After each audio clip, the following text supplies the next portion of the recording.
Šī gada lielākās iekšējās jūras spēku flotiles mācības Flotex notika Rīgas jūras līcī laikā no 15. līdz 18. novembrim.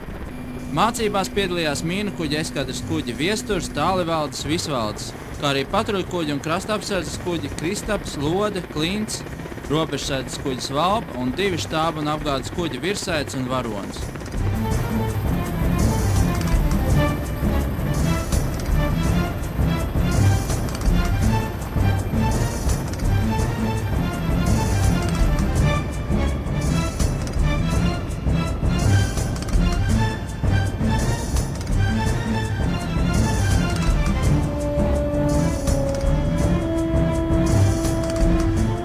Galvenais šo mācību mērķis bija pārbaudīt un pilnveidot jūras spēku flotiles, mīnu kuģu un patruļkuģu kopdarbību un uzdevumu izpildi, ievērojot komandoķēdes darbības principus, kā arī attīstīt un pilnveidot sadarbību ar Latvijas robežsardzi.